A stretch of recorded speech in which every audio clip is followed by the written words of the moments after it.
AM Business. Volta Star Textile Company will be revamped because government has set aside some $25 million stimulus package for some 80 companies. Volta Star Textiles was shut down in 2005 and faces total collapse in the absence of immediate intervention. The company owes 4 million cedis in electricity bills, worker salary arrears, and they use obsolete equipment dating as far back as 1955.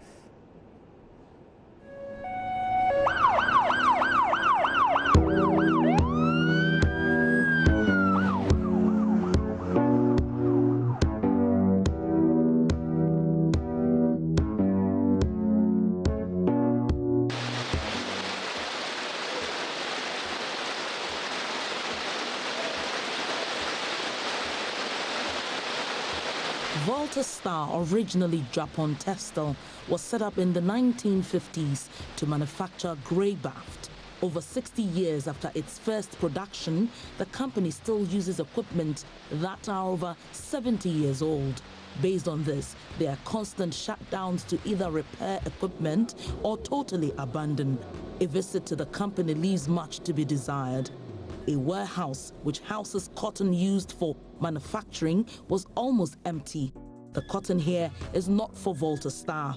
An arrangement with GTP is the only reason why Volta Star is still running.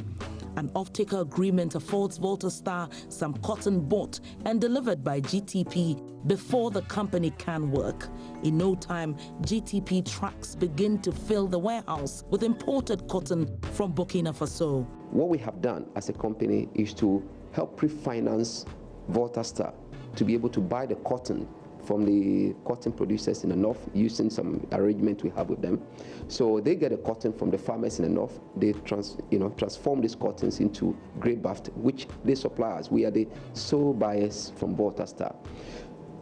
Last year, 2-3 years ago, Volta Star had challenges of even paying their staff, paying electricity bill. But thankfully, the past government managed to get some funding to help Volta Star to be able to pay off or to pay their workers the outstanding bonuses. So they are working now. Now, if this incoming government can still help Volta Star, because Volta Star is 100% owned by the state. It's owned by the Ministry of Trade and Industry. And that is why we are appealing to them. If they can get Volta Star running more efficiently, I'm telling you, we are prepared to buy everything that they make. The Ministry of Trade has promised a stimulus package for Volta Star in the next 3 months, and one of the key areas in the package will be the tackling of its raw materials. Company, yes, did enjoy a facility from the previous government.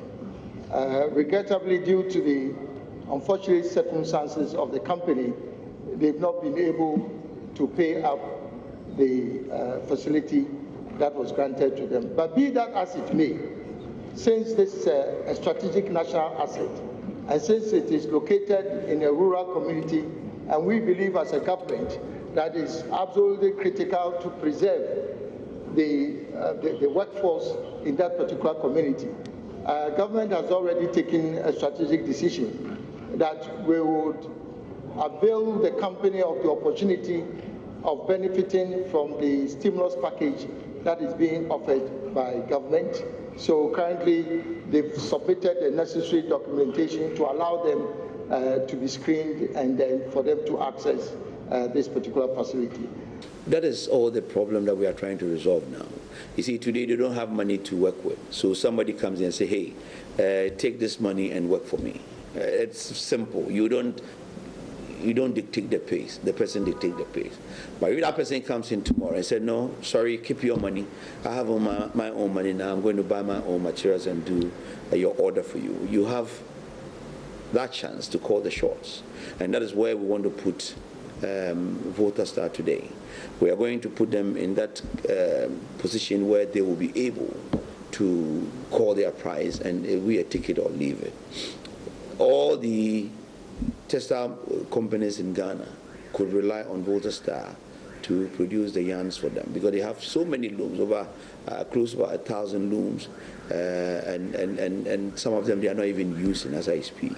And their material, the quality of their production is such that you cannot find it anywhere within the sub-region as I speak to you. So I don't see the reason why such a company, such a viable company, should not be able to stand up on it. But the issues are deeper than that. A cotton development board set up to look at the cotton industry is failing. When the company is able to buy their own cotton, they will be faced with still importation. Well, I stand in between two piles of cotton. Well, the one right behind me is coming from Ivory Coast and Burkina Faso. This one here is from Ghana.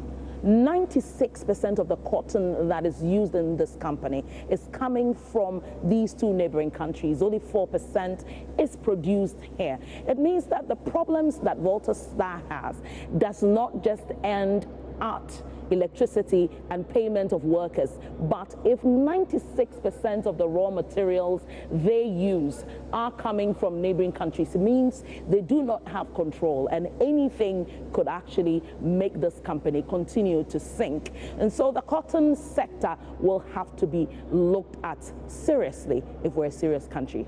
So far, the ailing Volta Star is hardly able to export grey baft to Ivory Coast and Cameroon, which it used to do, losing those markets.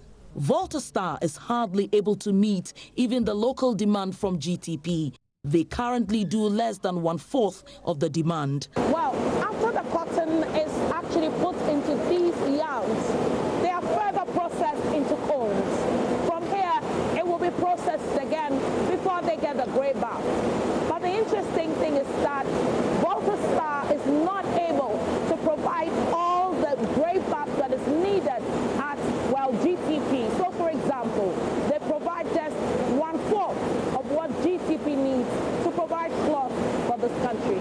The capital injection will be key at the equipment section. At the blow room, for example, where the cotton is fluffed and separated from all impurities, only one line out of the 3 works, thus less than 40% of the company's capacity. The equipment here cannot be fixed because there are no spare parts available.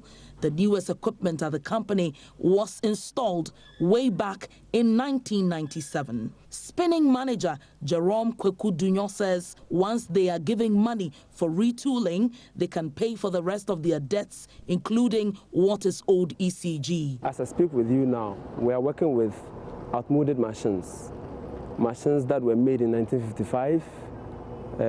Of course, there have been some changes in machinery. When Vlisco was here, somewhere 1998 to 2001, during that period there were little changes, but there's far more to it than that. In our weaving shed, for example, we have looms, 1955 looms running, which run at 164 RPM. When we have newer looms that run at 1,200, 1,700, 1,800 and 2,000 RPM. Even there are looms being developed that are running between 4,000 and 6,000 RPM. And so you realize that with our 164 RPM, we are doing nothing here. And so we need resources to retool and replace some of this machinery. Again, in our production system, there are certain stages where machines don't have the capacity to carry out the required volumes that we need to generate. And so we have to do increased hours in those areas to meet the needs upstream. This is the ring spinning room, and this particular place and its activities is currently going on at some 60% capacity. What we gather is that if this place is retooled, they could be doing some full capacity to bring in more money. But the exciting thing is that, well, all these machines here could be reduced to just 10 of them. The company's debt stock currently stands at 13 million Ghana cedis, which includes salary arrears. It will need about 20 million cedis to be able to stand on its feet, and the Ministry of Trade says the money is available. However, a strategic investor is needed to continue the operations of the company to make them profitable. While spare parts are not available to refix broken down equipment, workers will have to make do with what is available by painstakingly separating yarns, a process that takes days.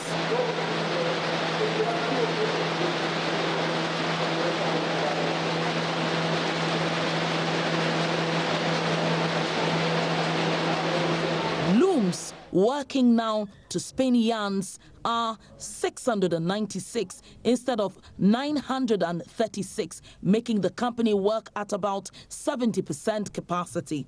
At an original 24-hour shift, the company now does 15 hours. The local economy hinges on the prosperity of Volta Star, and the pillow market is not left out. Spread along the road, traders say business really booms. More than 300 cedis worth of pillow is sold on a good day, especially when students are going to school. Foam pieces. When Volta Star shut down, we had to go to Accra to buy foam. People really don't like the foam, so Volta Star is really needed to make our business run.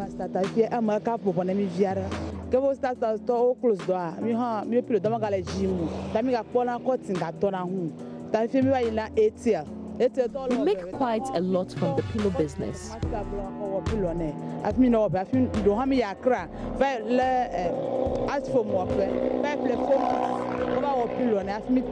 A pledge by government in the famous One District, One Factory campaign promise will be one of the push factors for which government will pump money into the distressed company. The ripple effects are many, as the textile industry will slowly be wiped out since Chinese textiles have totally reduced the market share for domestic companies.